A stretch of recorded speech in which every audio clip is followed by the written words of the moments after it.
There are forces of good and forces of evil at work in the world today.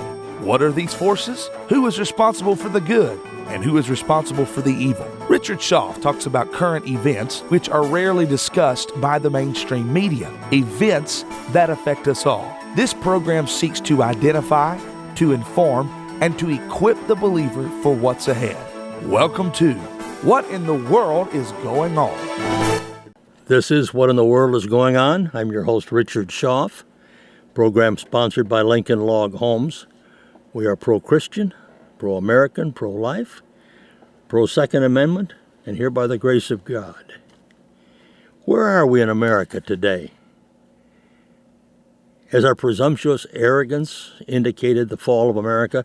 Let me reference a couple of scriptures for you and see if you think this is where we might be. From Leviticus 26:19, and I'm paraphrasing, I'll break your pride and your power, and I'll make you and make your heaven like iron. And what that means is we won't have any rain, our prayers will be blocked. And then it continues, in your ground, the earth here, will be bronze or brass. It'll be hard to plow and yield no produce. And in Job 12:14, he breaketh down, and it cannot be rebuilt. And let me read from you from James 4:13, or chapter 4 of James, and 13 through the 17th verses. Go to now, ye that say that today or tomorrow we will go into such a city and continue there a year, and buy and sell and get gain. Whereas ye know not what shall be done tomorrow. For what is your life? It is even a vapor that appeareth for a little time and then vanish away. For that ye ought to say, if the Lord will, we shall live, and do this or that. But now we rejoice in your boastings. All such rejoicing is evil. Therefore to him that knoweth to do good and doeth it not, to him it is sin. From God's word in the Old Testament, you know it's happened down through the ages. Why should we be any different? There's such arrogance and presumption of so many Americans, both wings of the sick bird or both wings of the party. Those who have forgot God and assume that there's even to be a presidential election in 2020. How do we know? There's no national turning to God, no national repentance, no sorrow for the evil and darkness we've allowed in. We've allowed it in, and it's replaced the light and the truth. No giving of thanks or even acknowledging him because this wicked nation assumed they replaced him. What if God does not ordain another election? What if our decadent empire time has run out as it has in the past for other proud world powers who could not see their abrupt end as it approached? How many fools have put all their eggs in the worthless basket of corrupt American politics? How do we even know if we're going to be alive tomorrow, much less in 2020? Pride blinds the heart and eyes of not just men but nations, so that they cannot see what is at the door. In their delusion, they ignore God, and they do not see that it is He who has allowed this great division in the land and could well lead to the end of America as we know it. And here's something I wanted to share with you now. I got it just a few days ago, a couple of weeks now, I guess, from Coach Dave Daubenmire. Some good thoughts. I want to share them with you. I can put myself in his shoes. They could be my thoughts. They are my thoughts. You know, we may never get another chance to save America. We may never pass this way again. Like Columbus in the olden days, folks, we must gather all our courage, sail our ships out into the open seas, cast away our fears and all the years that come and go. Take us up, always up. We may never pass this way again. Time is fleeting. Time spent can never be recovered, and time is slipping through the hourglass. You may ask, where did my life go? Better yet, what did I do with my life? What things of significance did I really leave behind? What great thing did I ever do? Most of us live our lives laboring in obscurity. The world conforms us into its own image. When most of us look into the rearview mirror, we see nothing but speed bumps and skid marks. Sad reminders of what might have taken place, what we might have done if we'd just been more careful to plan our journey through history. But we sit here in 2019, some of us still searching for significance, as we become more and more aware of the emptiness of the material things. It's so much more fulfilling to live on after we die through people rather than to live on through things. What have you done for Christ? What have I done for Christ? What moment of bravery most sticks out in our minds as we look back over the years and the myriad opportunities that we've had to make a difference for the kingdom? Those of us of my age who have grown old are faced knowing now that eventual death blow over the hills of our lives. But what thoughts warm our necks? What thing of bravery have we ever done? You know, courage is a rare quality, especially in today's world, where everywhere you look, you're being urged to conform, to remain silent, to keep your thoughts to yourself. Have you ever looked over your chilly shoulder and longed to return to a specific moment in time when you had the chance to make a difference and you didn't? When you had a chance to say your piece and decided instead to keep the peace? Am I the only one who often longs for the one chance to go back and say only what I know I should have said, but failed to say? Is there anything more regretful than a missed opportunity? Perhaps it is old age, or maybe it's just crankiness, but I find that the older I get, the less I care about what others think about me, or what I want others to do, but I like them to like me. I want to be invited to all the right gatherings, but I've reached the point in my life where I'd rather speak the truth now and be hated than speak a lie just to be loved. A wise mentor once told me that life would be much easier and my conscience much clearer if I simply asked myself one question before choosing to bite my own tongue. What's that question? Will the person you're worrying about so much, the one you don't want to offend, will that person cry at your funeral? That one answer so simplified life. And now perhaps we can open our mouths. Listeners, apathy and silence is destroying the America that most of us love. Why have Christians become so afraid to offend? Why have we sat silently on the sidelines while the devil and his minions have run roughshod over everything we hold dear? Why have we remained mute in the face of evil, as if our silence somehow brings glory to our King? Think about abortion on that one, folks. Did you know that Jesus was called the Rock of Offense? Did you know that he warned us that the world would hate us because they first hated him? Did it ever dawn on you that they crucified Jesus because they hated his message? You often can measure a man by the quality of his enemies. Jesus had enemies. Does that surprise you? You know, people actually hated Jesus Christ. Sadly, many still do today. Why do Christians worry about the world loving them? Why are we so focused on loving those who hate the cross? Jesus warned us to love the world. Jesus warned us not to love the world, nor the things of the world. Do you often find yourself loving what Jesus told us we should hate? America sits at a crossroad, and the hourglass is running dry. No matter who wins the presidency, America will never be the same. If you think the haters of God are crazy now, wait until the reality of 4 more years. Boy, the stiff arms then will be straight in the face. If Trump loses, payback will be hell from the demons that occupy the swamp. Folks, either way, America is in for some rough sledding. It's time for Christians to stand up and speak up. Now is not the time to go limp. Don't cry peace, peace, peace when there is no peace. Let's look at what many refer to as the greatest generation, the generation that fought the Second World War. Back then they turned their back the greatest threat to liberty, the greatest threat our nation has ever known.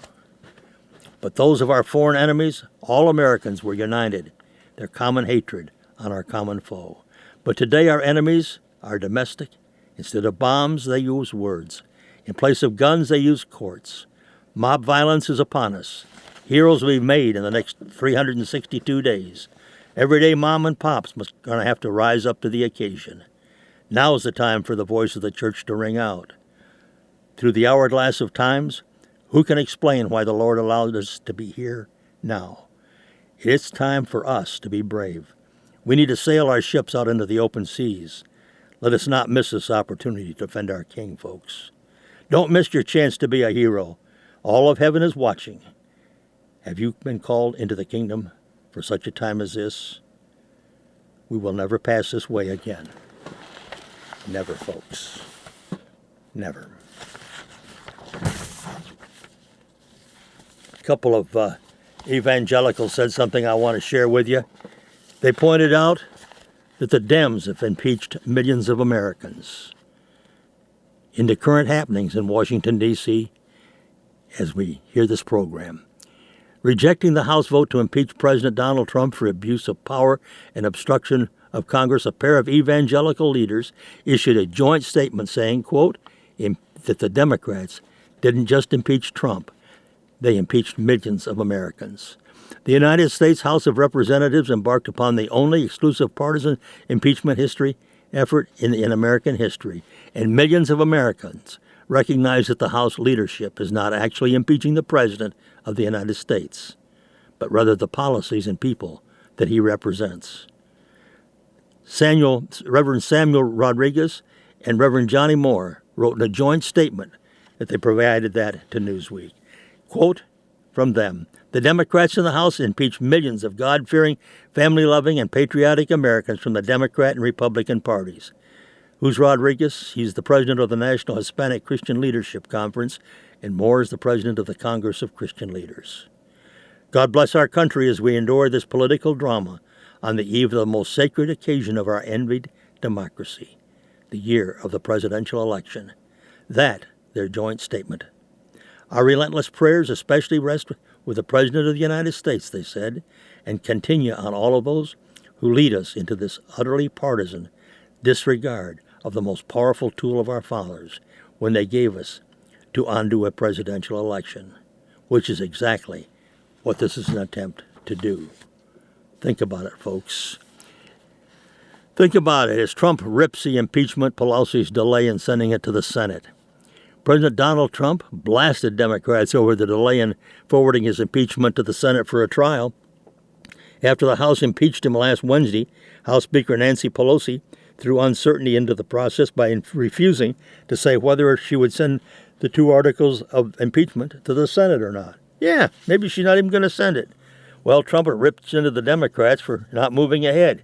He tweeted last Thursday morning, and I'm quoting, I got impeached last night without one Republican vote being cast with the do-nothing Dems on the continuation of the greatest witch hunt in American history. Now the do-nothing party want to do nothing with the articles and not even deliver them to the Senate. But folks, it's still the Senate's call. He added, the Senate shall set the time and place of the trial. If the do-nothing Democrats decide in their great wisdom not to show up, they would lose by default. And you know, there's some constitutional attorneys that say that our president is right in that statement. Let me ask you this. Monica Showalter first asked it, has Nancy Pelosi punked her own impeachment? It's starting to look like the House vote to impeach President Trump was the impeachment that wasn't. That's the word from a lot of legal scholars. Let's look at them, folks. Let's start with Noah Feldman. He was one of the three leftist professors who spoke before the House Judiciary Committee. I know, we didn't watch much of it. It was pretty boring, wasn't it? Anyway, that liberal was arguing for impeaching Trump shortly before the Democrat deed was done. In a Bloomberg column, Feldman wrote, and I'm quoting, impeachment as contemplated by the Constitution does not consist merely of the vote of the House, but of the process of sending the articles to the Senate for trial. Both parts are necessary to make an impeachment under the Constitution. The House must actually send the articles and send the managers to the Senate to prosecute the impeachment, and the Senate must actually hold a trial. But if the House never sends the articles, then Trump could say with strong justification that he was never actually impeached. And that's probably not the message congressional Democrats are hoping to send. Now, this is sent by a liberal scholar, Feldman. He's a bigwig in his own Harvard law circles, and Democrats certainly take his word for it on the importance of impeaching Trump. But he's far from the only one reading the law to say that, as it's being executed now, with House Speaker Pelosi declaring she might not send the articles of impeachment for the Senate to vote on until she can dictate terms, that actually she's invalidating her own impeachment. Wow. Former prosecutor Andrew McCarthy, a conservative, pretty much says the same thing.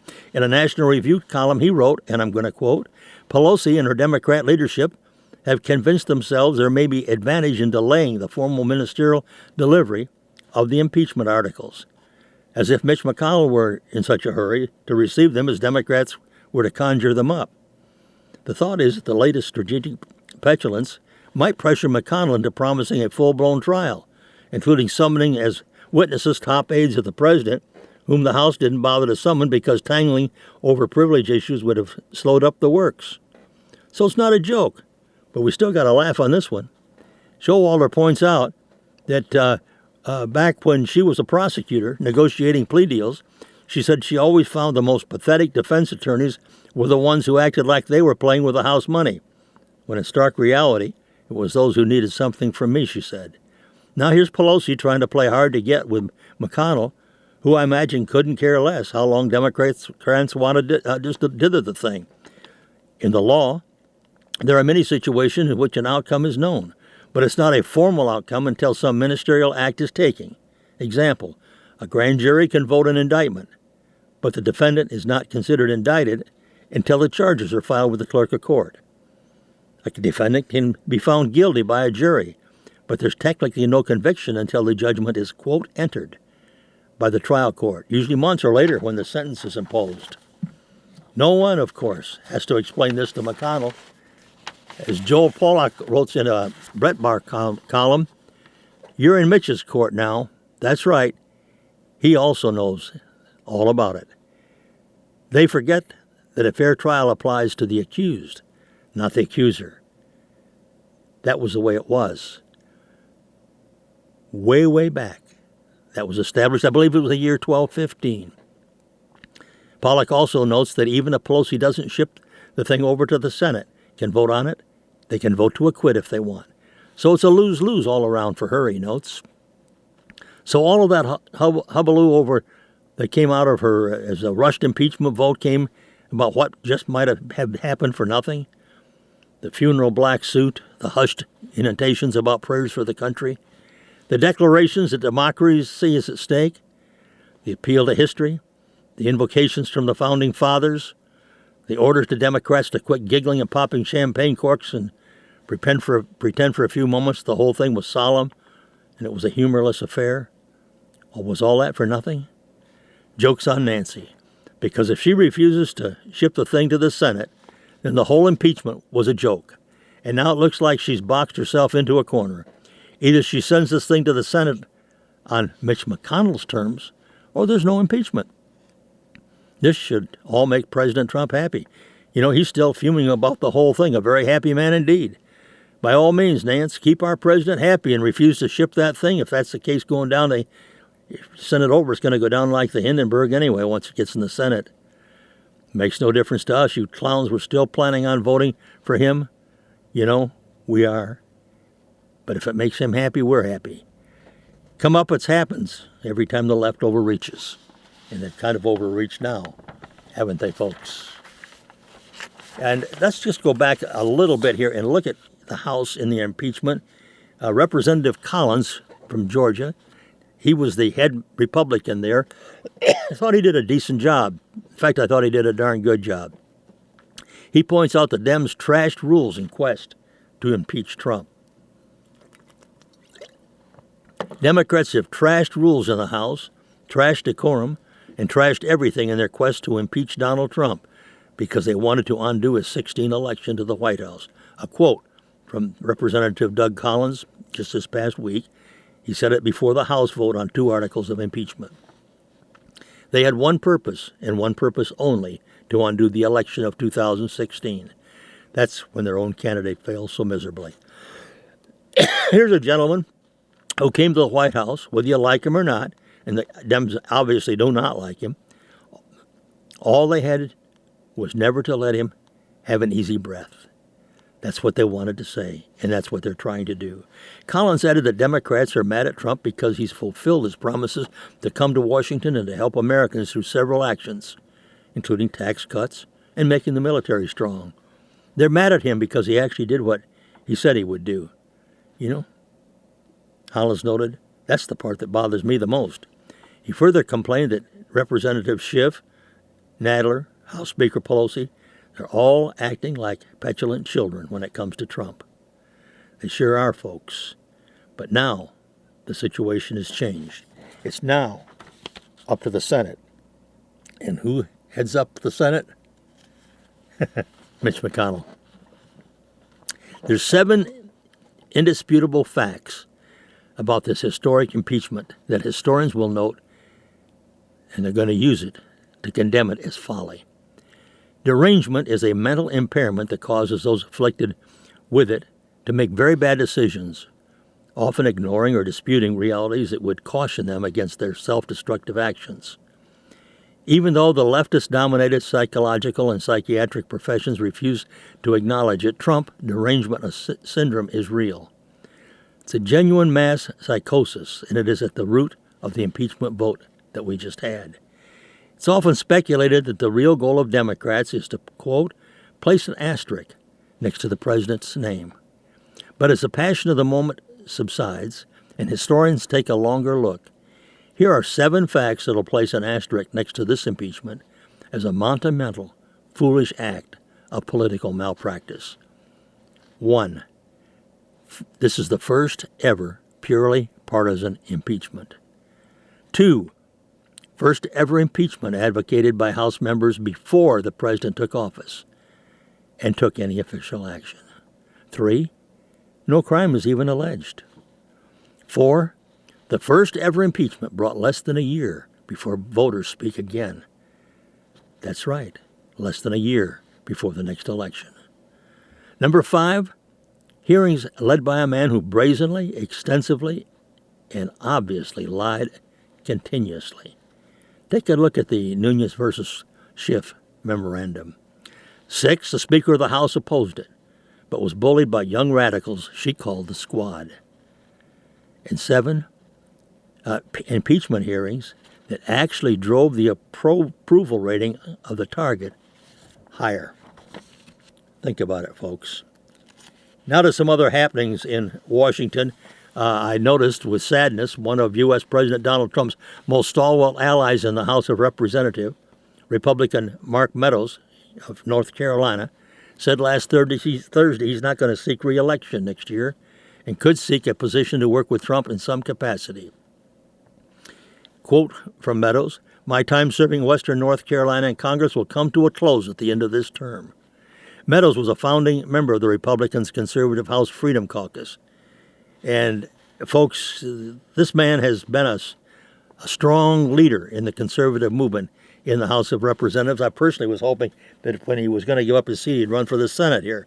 But it appears he may have something else in mind. He didn't offer any details about his next steps, but said he'd continue to fight for the Republican president. He said this last Thursday as the president was being impeached by the Democrat-controlled House. A quote from Meadows, "My work with President Trump and his administration is only beginning. I'm fully committed to staying in the fight with him and his team to build on those successes and deliver on his promises for years to come." He told Politico, when first reporting his departure, that he did not have a specific job lined up yet with Trump and would not say whether he would serve out the remainder of his current term, which ends in January of 21. A quote from Meadows, "I plan to serve the people of Western North Carolina, and until it's decided, I can best serve the president and the American people in a different capacity. While there's no immediate plans, there's certainly discussions that have occurred and potentially could occur at any time." This is me talking now. I have no documentation for this, but I do believe that one of the things he's being considered for is Chief of Staff. I look for Mulvaney to leave that position as acting Chief of Staff, and I think that Meadows could well replace him. A related subject, I got this article on Mark Meadows that pointing out that he was one of the founders and the longtime leader of the House Freedom Caucus. And it was a stunning thing back in 2015 when Meadows actually filed a motion to oust the most powerful GOP House Speaker, John Boehner, and this eventually led to Boehner's resignation. At the time, the Freedom Caucus was a solid block of conservative lawmakers that yielded considerable clout in the House, often in opposition to GOP leadership itself. And late this past week, it came across to me from the Hannity staff. They predict that the history will show and judge Democrats harshly for their toxic political stunt in the impeachment. Speaking during his opening monologue on Hannity Tuesday, Sean ripped the Democrats' never-ending impeachment charade, calling the move nothing more than, quote, a toxic political stunt. Continuing to quote Hannity, Democrats have now decided that a toxic political stunt is more important than the rule of law. Throughout history, presidents from both parties have all used executive privilege. The Democrats are in this breathless rush to impeach, he added. They will forever stain the Democratic Party. And boy, this bubble burster from CNN News, they were shocked by their own poll showing that Dem support for impeachment is down 13%. That's right. CNN contributor Jeffrey Tobin was stunned by his own network's latest polling on impeachment. This came out last Tuesday. New data showing Democrat support down a stunning 13% from November. I don't believe the poll for 1 second, he said. I don't believe it. It makes no sense that the numbers could change that much. He says the polls are wrong. But, of course, it was CNN's own poll. And a related article points out that Trump support surges in purple Georgia as the impeachment drops in recent days. They had a Towery survey of 1,000 voters down in Georgia conducting over the past weekend, and it shows a surge in the number of residents in Georgia supporting Trump. The survey provided exclusively for Sean Hannity's show was conducted using the same methodology that Pat Towery used in 2016 to project that Trump would defeat Clinton for the president. The Georgia results in the new Democratic poll show that a substantial increase in job approval rating for Trump, in this the nation's 8th largest state. This compared to the findings of a similar poll surveyed on November 12th. Just thought you'd like to know, folks. Just thought you'd like to know. And in closing, I want to bring you as much of this article as I can. The Sons of Liberty, Then and Now. There are certain periods when human patience can no longer endure indignity and oppression.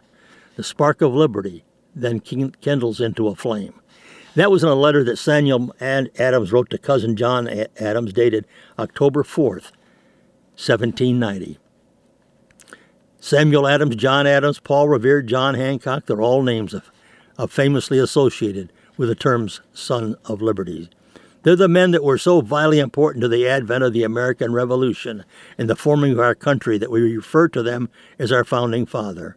History tells us there was a great many other courageous Americans who also played key roles during this period. Here are a few of these people whose names aren't traditionally known by many Americans. Dr. Joseph Warren, a highly intelligent and successful physician. Warren led the meetings with other patriots in the Green Dragon Tavern, which was called the headquarters of the Revolution by Daniel Webster. Robert Morris, a wealthy Philadelphian, credited with almost single-handedly financing the Revolutionary War. Although neither an academic nor a military man, Morris went on active great accomplishments, including being elected to the Continental Congress in 1775. There was Sybil Ludington, known as the female Paul Revere. She was a 16-year-old daughter of a militia colonel, Henry Ludington. On April 26, 76, Sybil was dispatched by her father to ride 40 miles on horseback to the nearby town of Dansbury, Connecticut, to warn the colonists the British were coming. Never heard of them? Neither have I. But they're examples of individuals who played their roles to ensure the success of the American Revolution.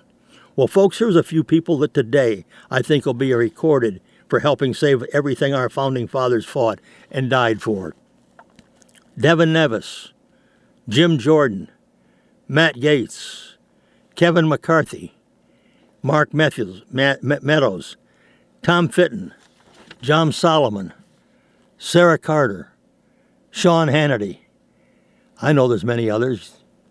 You could probably add one to the list yourself. Side note, the Green Dragon Tavern still exists in the form of a restaurant and museum. What will you do to go down in history? What will I do that we can be looked upon in some small way to have helped preserve our republic? One way I think we can all be very active as believers. I think we can pray fervently and without ceasing for our president, for his protection, physical, for his well-being, for his peace of mind, for his wisdom. And thank you, Jesus, that you, man, is in the White House, and may we ever be faithful. We, members of this republic, be faithful in holding him up before you. Goodbye until next week.